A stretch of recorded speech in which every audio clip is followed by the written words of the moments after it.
Well, welcome to this practice. This is the Rising Lotus class or the Padmasana class. So in a lot of this practice, we'll spend a lot of time on the floor and finding different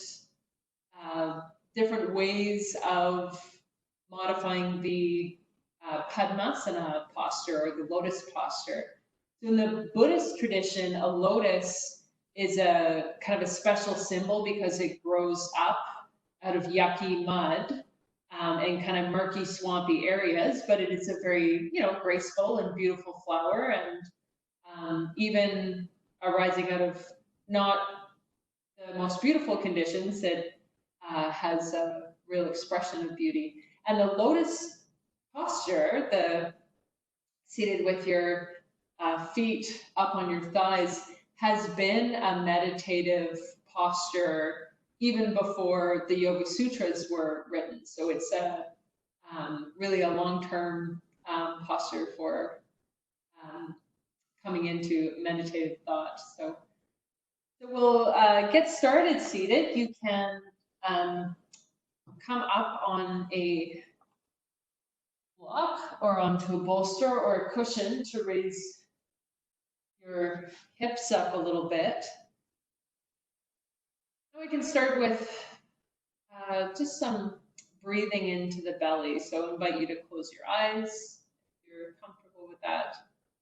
And then inhale, letting your belly expand. Exhale, letting your belly contract. The air leave your lungs, and then at the end of the exhale, pulling in on the tummy just slightly to empty out and make space for the next breath, letting the belly expand. Breathing at your own pace.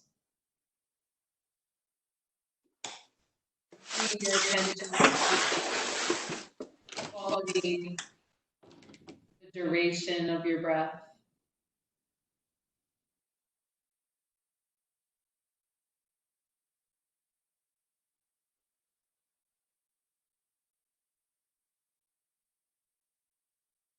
Using this time to come into the room, settle into your body, and let your breath help forge this link between your mind and your body, your movements and your breath.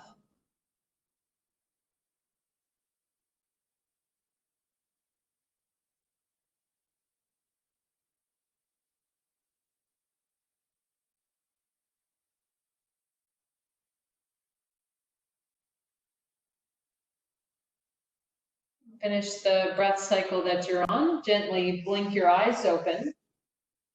We're going to bring one of our feet out in front of us so that our ankle is free. And it could be it rests nicely on your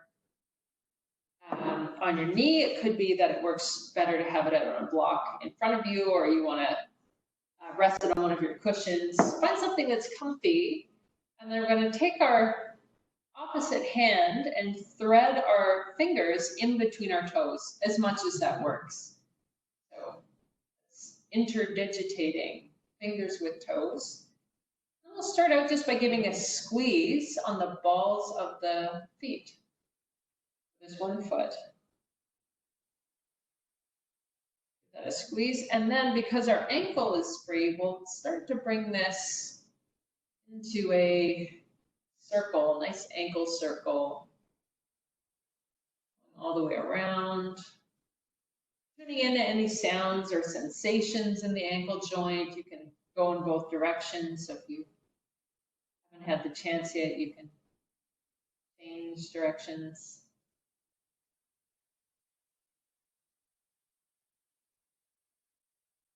Now we can kind of flex our toes backwards, point through our heel, and then we can do the opposite.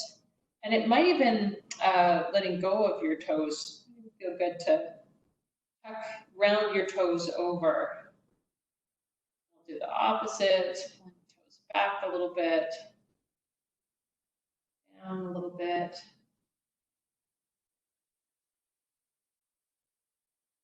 When that feels like enough, we can switch to the other foot. So whatever setup lets our ankle be free with enough space here. We can,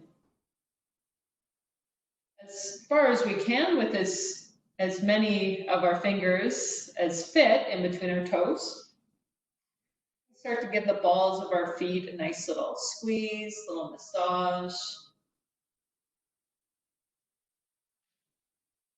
Maybe starting to deepen down towards the base of the toes.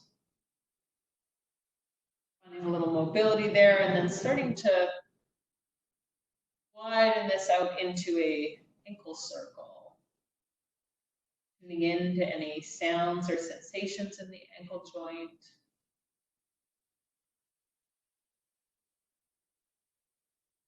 This be smooth and easy. If you haven't changed directions yet, you can give that a try.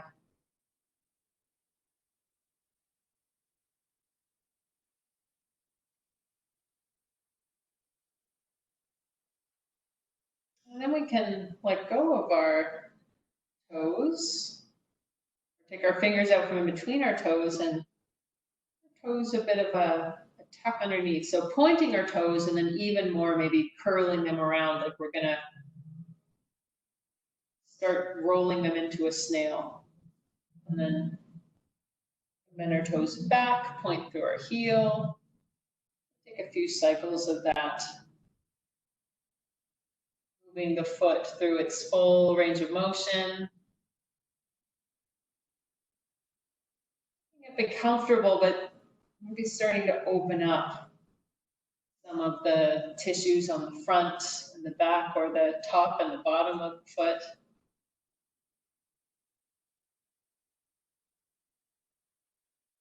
From here, we can bring our feet back underneath us. We'll leave them there for a moment and do a little bit of spine warm up. So we'll take a seated cat-cow. We can inhale, drawing the chin upwards, chest forward. Exhale, tailbone tucks under, chin comes to your chest. Moving at the speed of your own breath here, letting this be really gentle to start. We have time to go through several cycles here, so if you feel called to a deeper movement after several cycles, feel free. That's not necessarily a goal at the beginning of practice. We're just moving the spine, warming things up, nice and gentle.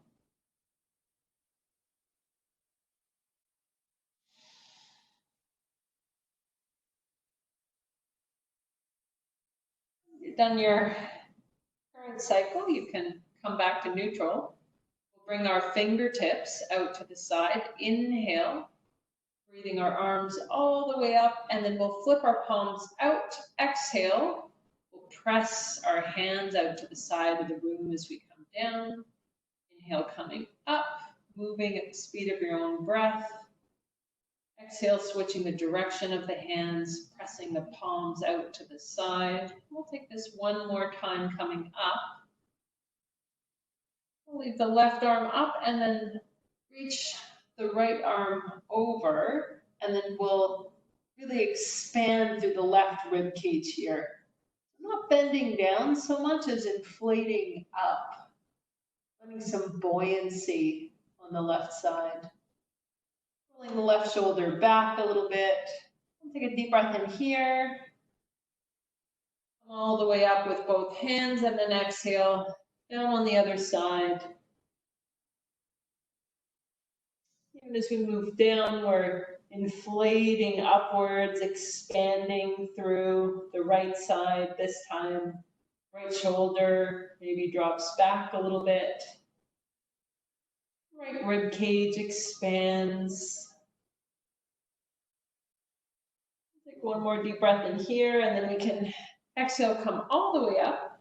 This time we'll come into a gentle rotation. So we'll move over towards the left, towards the right.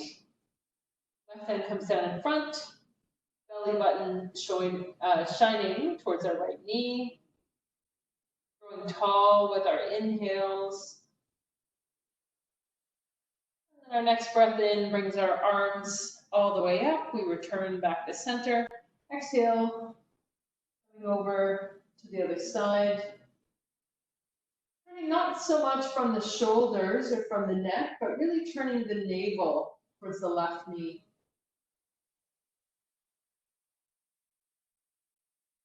Take a deep breath in here, come back to center, and we'll try this one more time on the side.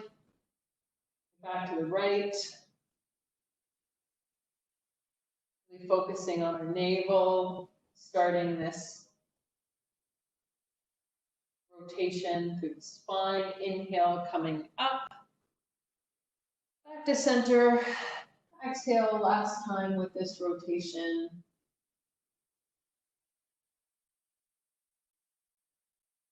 Inhale, coming back up with our arms back to center. Interlace our hands. We'll drop them forward. And then we'll tuck our chin in, round through our back. Press the palms of our hands forward. Inhale, interlace fingers, come all the way up. And as we exhale, we'll draw our fingertips down and to the outside. From here, feel free to stay up on your cushion or block if that works for you. We're going to bring our hands back behind us, bring our feet to the floor, and bring our legs a little bit wider. And we're going to take a gentle windshield wiper to either side. We'll start out with this really gentle. You may find some tightness in the hips. We may notice that both sides are not completely equal.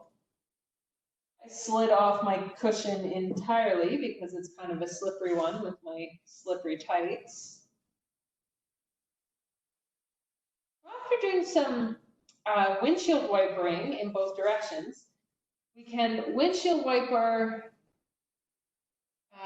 and then pause over to one side. And if your knees don't touch the ground, that's totally fine. If one of your hips starts to float up off the ground, find your cushion or your block and give yourself a bit of support so you can feel both sitting bones have something underneath them. Breathe in, tall spine coming up here. And then you can remove any props that you have nearby. We'll take a few more windshield wipers, a couple to each side, and then we'll come over for a longer pause on the other side. Noticing that you may need different props or supports on this side. Parts of the body might be different. And this this revolved bull posture takes or requires some negotiation with your hips, your knees, and your ankles. So there's a lot of opportunities to get support from props here.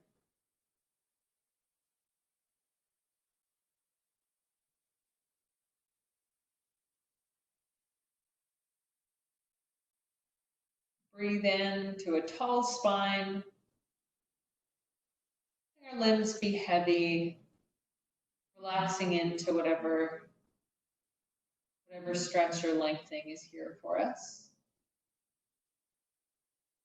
We can come back to center. Send our props off to the side again. And here we have two options. Ardha Virasana, which is one leg tucked back, one foot is out in front. Possible to come onto a block here. If this feels like it will be too much on the knee or on the ankle coming back, also have the option of squeezing the knee in. So it's kind of, this one would look a little bit like wind releasing pose, or maybe with Dandasana legs.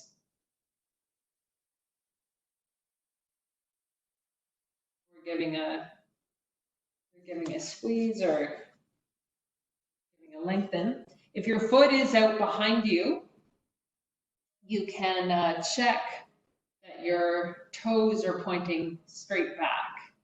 So you're not sickling in with your foot, but straight lines through your legs.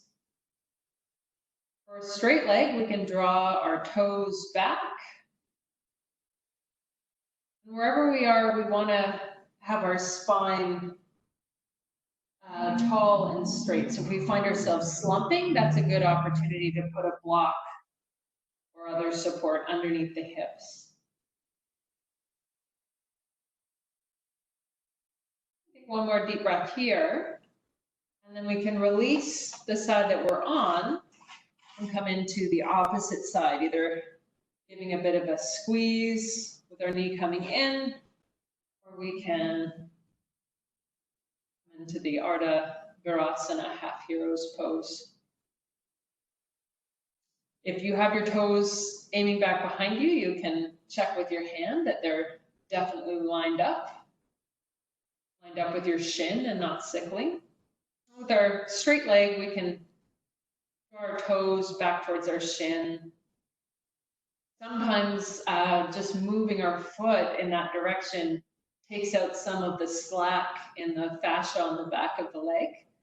And if we notice when we do that, that we start to slump, that's a good cue to lift up on something with the hips.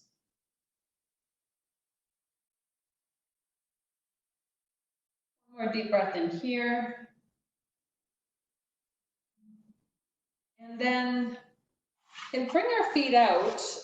The next one is Upavishta Konasana, the wide-legged forward fold. If, as you are sitting here with your legs more or less straight and your toes coming back towards your body, if here you feel like you start to slump over, definitely sit up on a block or a high firm bolster, and that will help to keep your back nice and straight. My block is super hard. I do not want to sit on it for Upavishta Konasana, so I'm not going to. If you feel like this is a little tough on your legs to have your knees straight, or if you feel like your legs are starting to hyperextend here, you can always take your cushions or your rolled up towels underneath your knees. So that just gives a little bit of buoyancy so your knees aren't hyperextending. We're drawing our toes back towards our shins, breathing into a nice tall spine, and then finding the right angle of opening for your legs. So something that's comfortable, but where you start to feel stretch on the inside of the thighs. And then it may be that you bring your arms behind you to keep your chest open, to keep your spine tall. As another option, you could bring your hands in front, and you could kind of spider creep forward. So still leading with the chest. Your sitting bones are kind of coming up behind you, so you're almost sticking your tail out like a little bunny or a deer, Donald Duck. And it may even help to sort of move the flesh of your hips and your thighs back a little bit and sort of get that feeling of tailbones, sitting bones moving back, and that can help you to lead with your chest. So up straight with a straight spine is totally fine. Starting to lead with the chest forward any amount is also fine. As long as we keep the integrity in the spine, you could come down as far as is comfortable. Knowing that our muscles lengthen the best when we're relaxed and breathing long, slow breaths. If we're trying to force it or gritting our teeth or our muscles start to kind of spasm and tighten up, it's pretty hard for them to lengthen. So good to be chill here.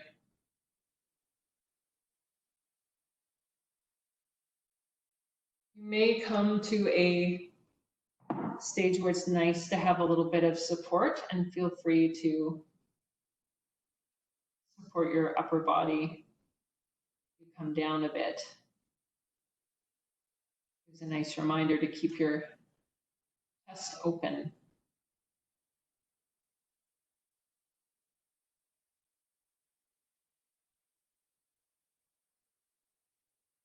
Toes continue to draw back towards the shin, pointing up towards the ceiling. Continuing to lead with the heart.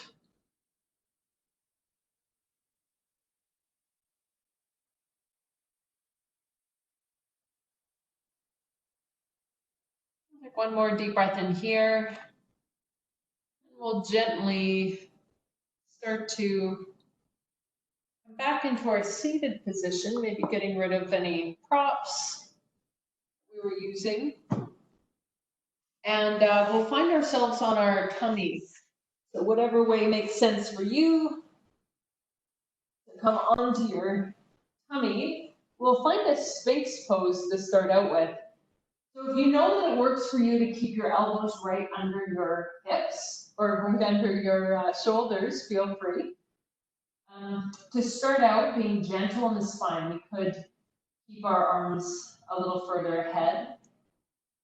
Our feet are about hip distance apart. We can press down quite firmly into the shoelace part of the foot. Pressing down maybe enough that our knees even lift up off the mat. Lengthen our tailbone down towards our heels. So almost like our spine continues all the way down to the backs of our legs, like we had a snake tail. From here, the gaze is slightly forward, chin level with the ground. And with your hands, without actually moving your hands, you may feel like you're dragging the mat closer to you, or you're dragging your chest forward, pulling your hands back slightly. So this can help you to sort of shine your chest forward.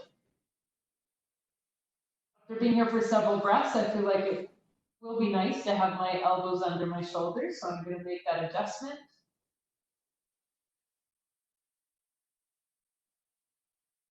From here, pressing down slightly through the forearms, so letting the neck rise up, letting the shoulders drop down, relaxing away from the ears, almost like our shoulder blades are going to drop into our back pockets. Pressing down into the mat with the pubic bone, lengthening the tail down towards our heels. Take one more deep breath in here. And as we exhale, slowly, gently peeling our way onto the mat, lengthening forward as we go, and then we can set our head onto our hands like a pillow. Bend our knees, feet up towards the ceiling, and then gentle windshield wiper side to side.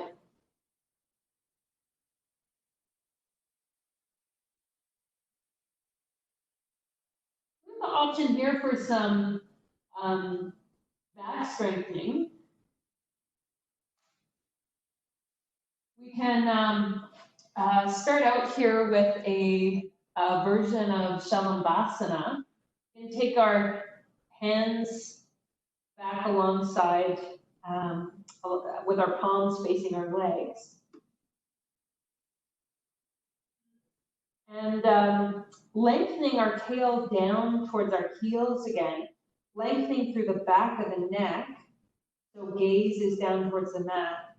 We'll inhale, coming up through the chest, letting the shoulders sink down towards our back pockets. Maybe on the next inhale, lengthening through the feet as well.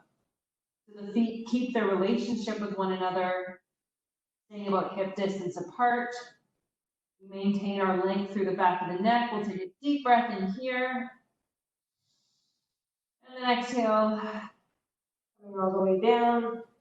Rest our head on our hands and take some nice windshield wiper here.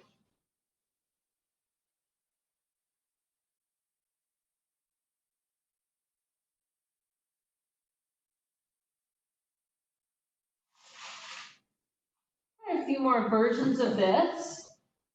We'll spread out our arms out in front of us. Keep our gaze to the mat. Press our pubic bone into the mat, lengthening our tail down towards our heels. And from here, we'll take a variation where we take one arm and one leg, and we can lift opposite arm, opposite leg. So I'm going to take my left arm up, my right leg up, pressing down slightly through my right arm and left leg, lengthening through the heel of your up leg. Gaze is down towards the mat, so long through the back of the neck.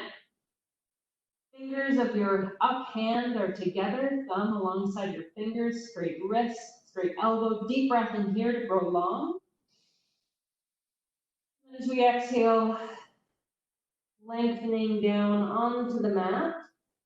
And right away we'll go for the other side. So inhale, take the other arm up, other leg up this time. Throwing our tail down through the heel of our up leg.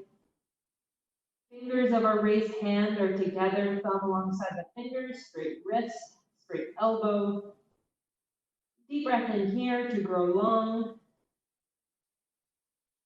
And exhale, we'll come all the way down. Take a little break here, head on the hands, little windshield wiper.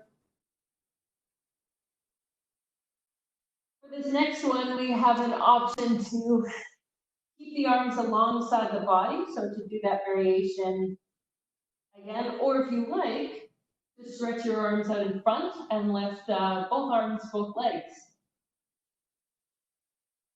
So we'll start by lengthening our tail down towards our heels, pressing our pubic bone into the mat. Back of the neck is long, and then with an inhale, lengthening through the arms and the legs. Fingers are together, thumbs with the fingers. Straight wrists, straight elbows, length through the heels, relationship between our feet. Deep breath in here. And exhale, coming down, head on our hands. Take a bit of a rocking our feet side to side.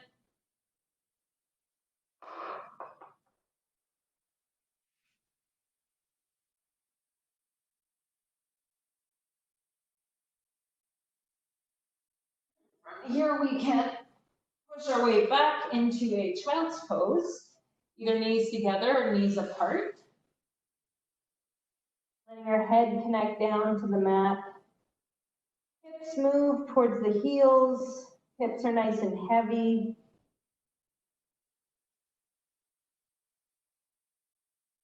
Finding some inflation through the kidneys, through the back body. So all those muscles that we were just working in back extension, we can let them breathe and open up.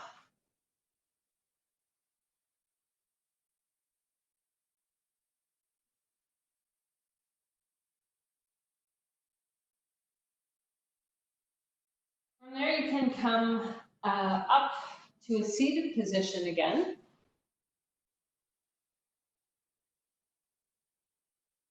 Coming up on a cushion or a bolster. We'll find a Padmasana. Here we have our soles of our feet together, opening out wide through the knees. And if we have any, if our knees are way up higher than our hips, we can always lift our hips up. So that's a good cue to come up on a block or on a bolster. From here, if it feels, if we have a tightness or a tension in our groin, if our hip flexors are sort of tightening up with the weight of our legs, we can always bring some blocks in to kind of support the weight of our legs. And then we get this stretch, or the tension that we get is only a portion of the weight of our legs. So that can be a nice way to open up in a way that lets the muscles relax and lengthen, rather than tense up and try to fight the effects of gravity.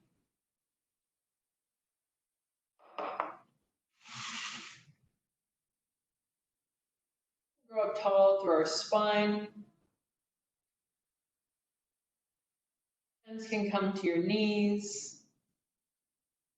If it feels comfortable, if you can keep a straight spine with your hands on your feet or your ankles, feel free.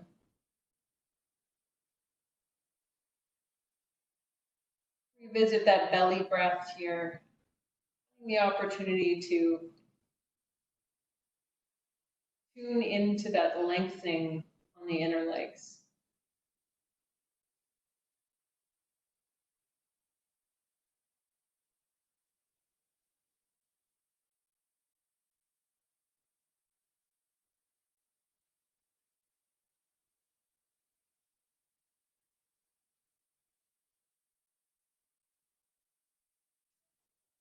From here, we're going to pick up the left leg, and maybe your right leg will still want some support. But here we're going to do some circling with the hips.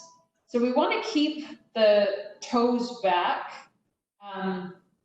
We want to keep the toes drawing towards the shin, because that gives support in our ankle and support for our knee as well. So we don't want to point our toe or sickle our foot. We want to keep our foot strong when we do this.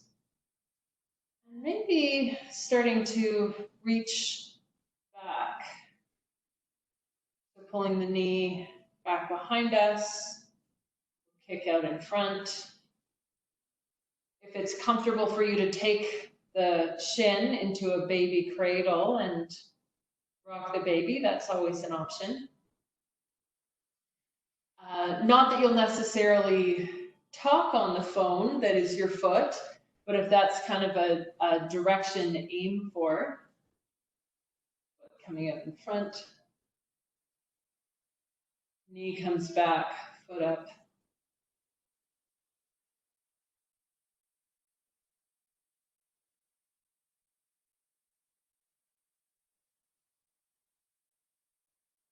That feels like some nice opening and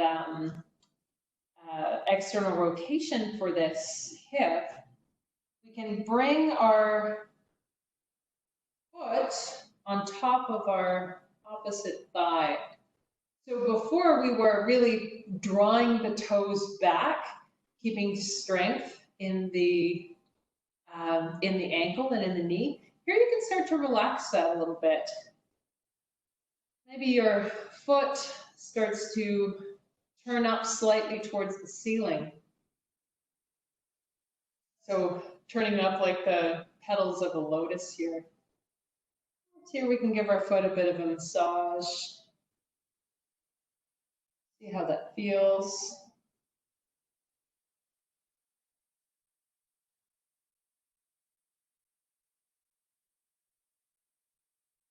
We can come back to our Padmasana. Just to briefly revisit this posture. See if we notice any difference from the first time we found this posture, right and left. And then we'll come over to the other side. We'll find some external rotation, some hip circles. On this side, strong ankle, toes drawing back. You like the baby cradle variation. Rock the baby, feel free. Anytime we have this external rotation of the hip, I want to keep drawing the toes back so we have some support on the knee. Maybe we do some kick out in front, draw our knee back behind us any amount. Maybe like we're gonna phone home.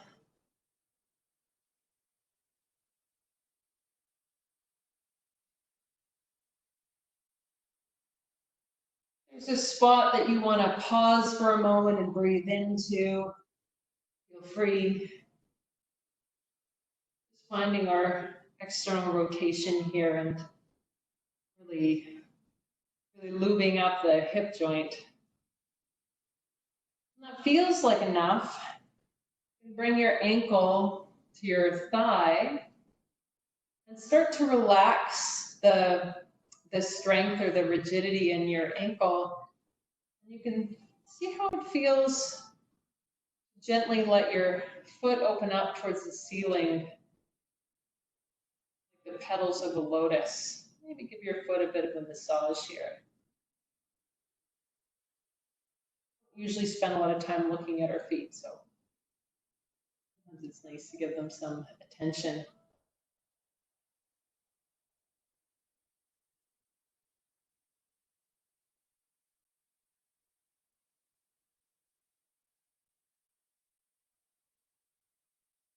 Take a few breaths in this Padmasana, half lotus. And then we can find our blocks, bring them in close to our body, and we can start to find either Ardha Padmasana again, so half lotus with one foot underneath and one foot on top, or if it feels like something that's possible today, and think about coming into the full Padmasana lotus posture. So starting, finding the external rotation of the hips, letting the knees be easy. Whether you're in Padmasana or Ardha Padmasana with one foot on top, you can bring your hands to your blocks and close to your body. And here we have the opportunity to press down through the blocks, keeping our shoulders away from our ears, keeping our neck long. And maybe we can make our bum a little bit lighter. So shoulders are down. Starting to lift off our cushion or our bolster. Maybe even lifting up. But that's not a requirement, it's an option. We've played a little bit with Padmasana and pad-ups, or Urdhva Padmasana. Give our ankles a release, bring them out. Take that same arms out behind us. We'll give a little windshield wiper side to side out front. This is the part where you are trying to remember what leg came on top first. So if you were doing Ardha Padmasana, half lotus, you can now go to the other side. If you were doing the full lotus, then you want to switch the order. So whichever one was on top will go on the bottom. We'll find our way into this posture. So on this side, I've got a little bit of a floating knee, so I'm going to put my block under there for a little extra support. Quite often it does feel different on one side than on the other. That's okay. It's just the unique qualities of our bodies to have lived several years and then have some differences on the right and left side.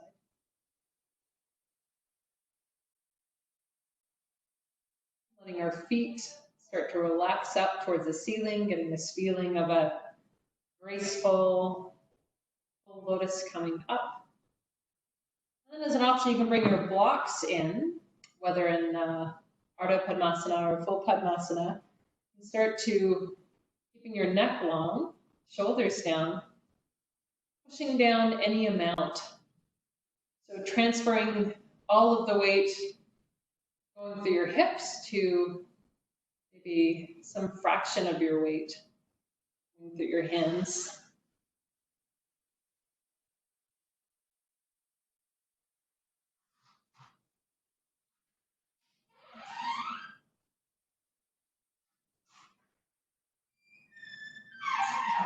had enough playing with that, you can put your blocks a little further out to the side. Gently start to release your feet from on top of your thighs.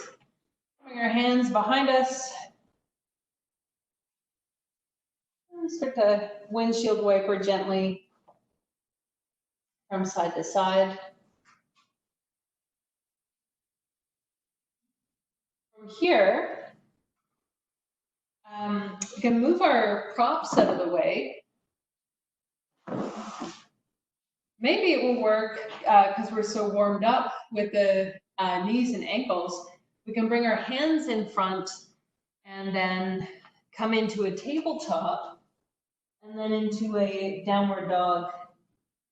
So if it doesn't work to roll over your crossed legs, no worries. Any way that works to come into a downward dog is totally fine. Let your head be heavy here. Letting your heels relax down towards the mat.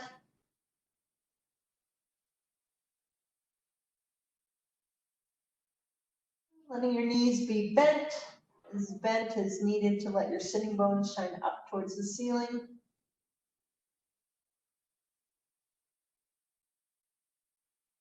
We can bend our knees even more, lift our heels up even more, bring our gaze in between our hands.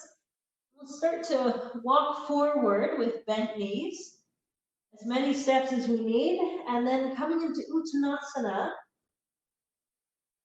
near the front of our mat, letting the knees be bent, upper body supported on the thighs, head is heavy. Option to hold on to the opposite elbows here. Gentle sway side to side. A gentle straightening of one leg and then the other.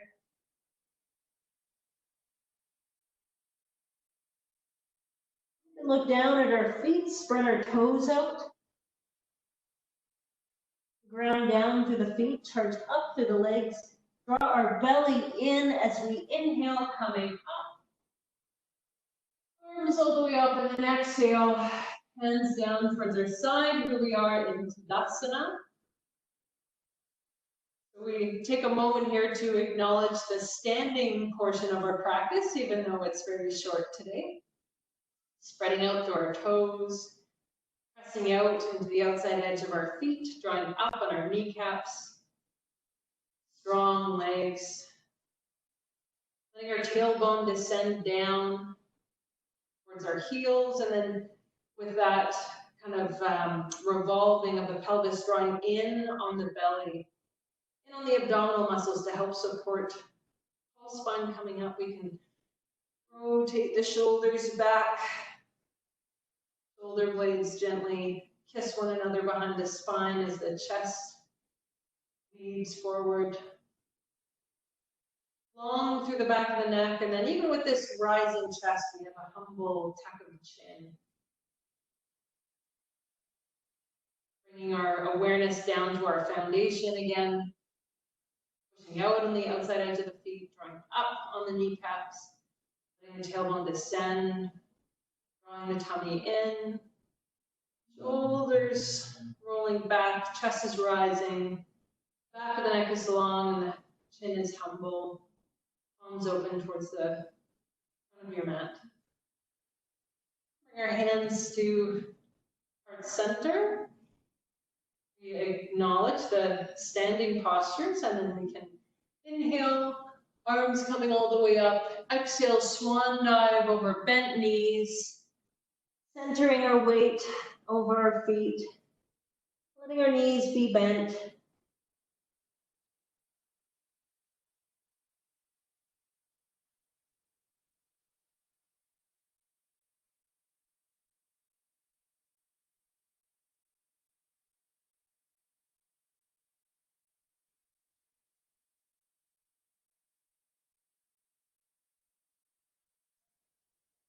Bring our hands to our shins, take an inhale, gaze comes forward, spine is long.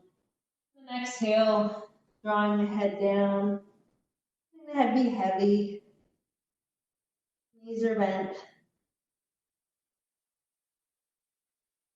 From Here we can widen our feet out a little bit more, heel toe out almost towards the edge of our mat.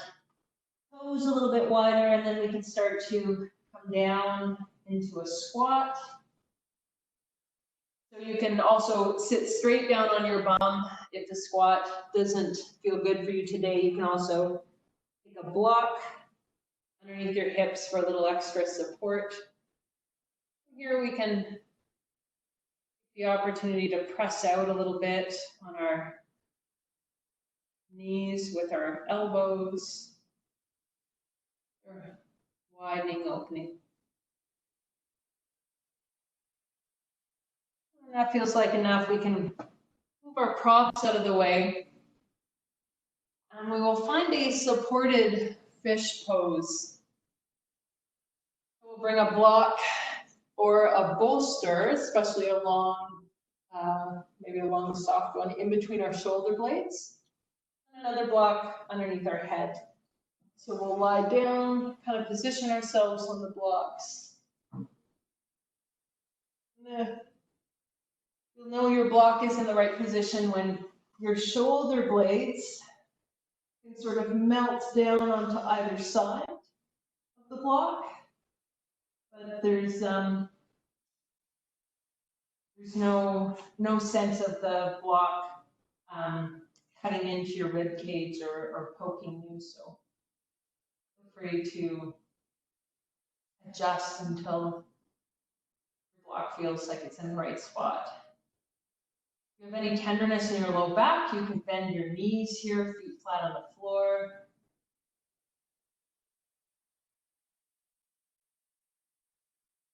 Have your arms alongside your body, or if it feels okay on your shoulders, you could open them out a little wider. We're reaching out to give the ceiling a hug. Palms shining up towards the ceiling. Although we want a bit of an opening in the throat here, we don't want the head to tip too far back, so feel free to adjust your block. Bring your teeth to gently touch. Breathing through your nose.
Bring your hands to your head. Gently lift your head up, tucking your chin in towards your chest. You can bring your elbows down to support your body, just enough to lift up off the blocks. We'll roll down into the final relaxation of this practice, Savasana. Now would be a good time to get a sweater or blanket or socks. because I'd like this savasana to be extra nurturing for my legs and pelvis, I'm going to bring my cushions right underneath my knees. So that will support my back and my legs a little bit.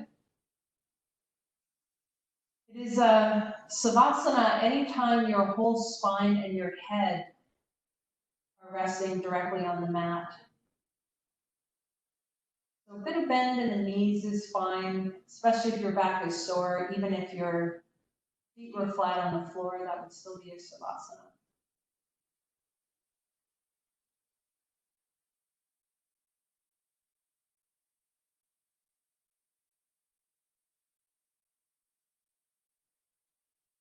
Your feet flop lazily onto their sides.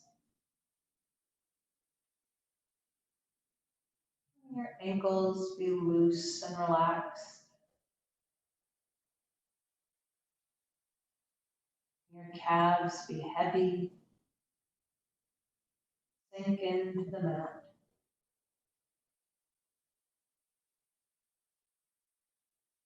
Knees are juicy and alive.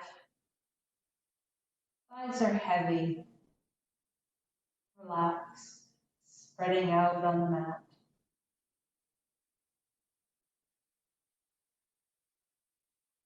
Finding a sense of spaciousness in the pelvis. Letting the left and right halves move apart from one another, just slightly. Just enough for your sacrum, middle part of your pelvis to ground down, spread out on the mat.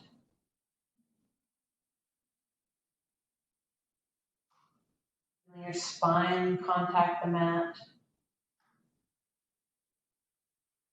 Noticing the expansion of your lungs with each breath. Settling down into the mat with each exhale.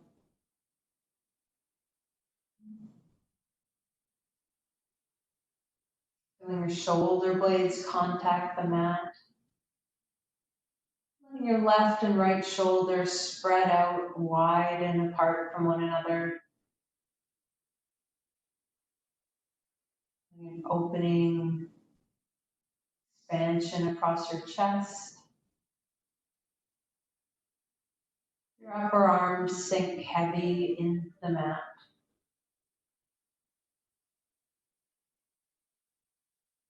Letting go of any tension in your forearms.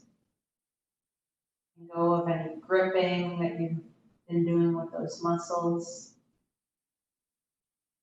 Your palms spread out. Fingers curled gently in towards your palm.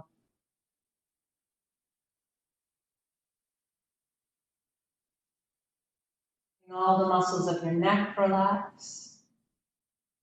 All the muscles of your jaw.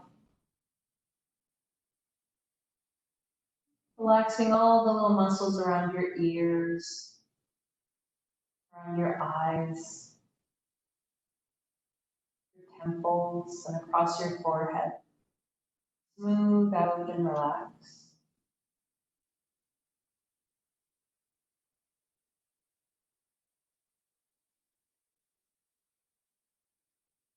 Bringing your attention to your breath.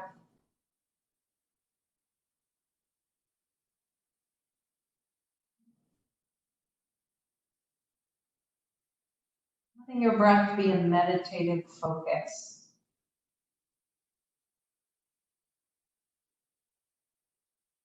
Bringing your awareness to your breath in the present moment.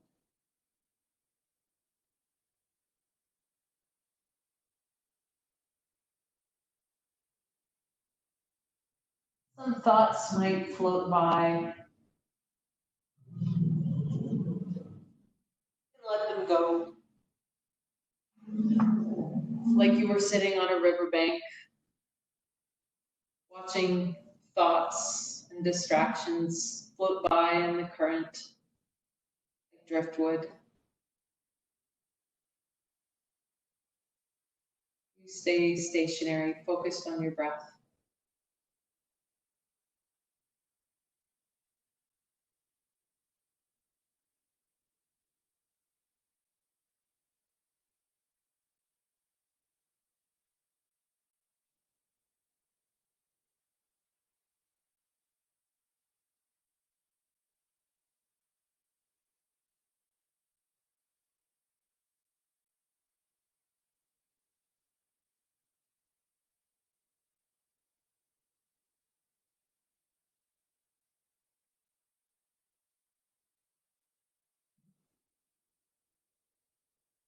I notice that you started to watch the driftwood as it comes down, or your gaze follows it downstream. Maybe that some driftwood has come to the shore and sitting there. You notice these distractions or thoughts, gently push that driftwood off the shore. Let it be gently carried downstream. And bring your attention back to your breath. Naming each inhale and each exhale. This is an inhale. This is an exhale.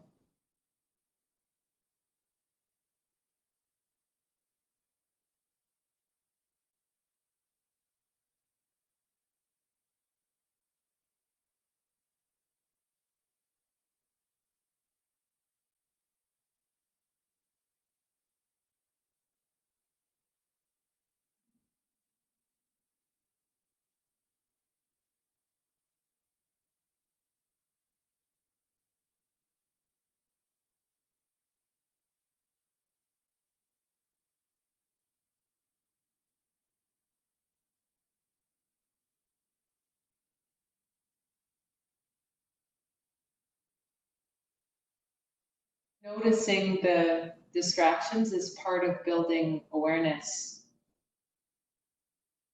Noticing the driftwood is part of sitting on the riverbank. You don't need to judge the distractions as they come up. Use them as an opportunity to notice and then come back to your breath. This is an inhale. This is an exhale.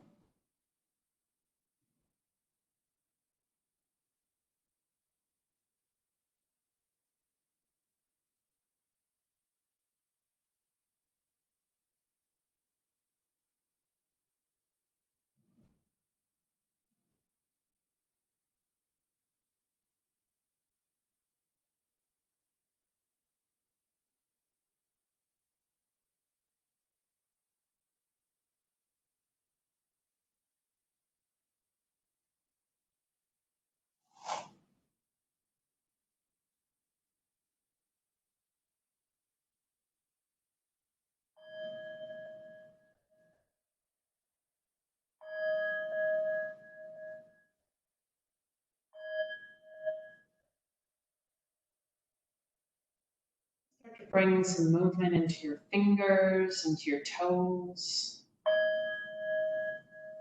Maybe starting circle through your wrists, your ankles. Maybe starting to move your head, rotating side to side, preparing for getting up. Like you can bring your arms alongside your head for a big stretch. Arms and legs, maybe a yawn. And when you're ready, you can roll yourself onto your right hand side. Your arm like a pillow. We take a moment here to consolidate the practice. Think about how it felt, what we noticed. Without attaching any judgment to that, good or bad, we can put this practice behind us. Kiss it goodbye. And gently come up to a seated position.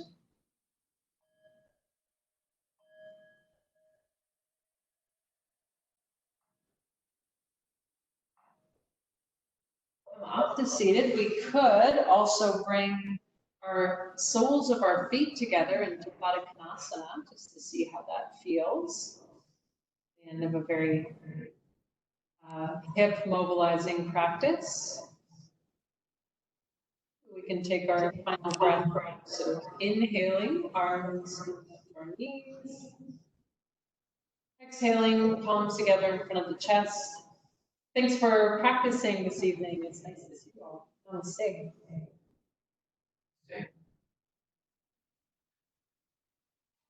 I will turn the recording off.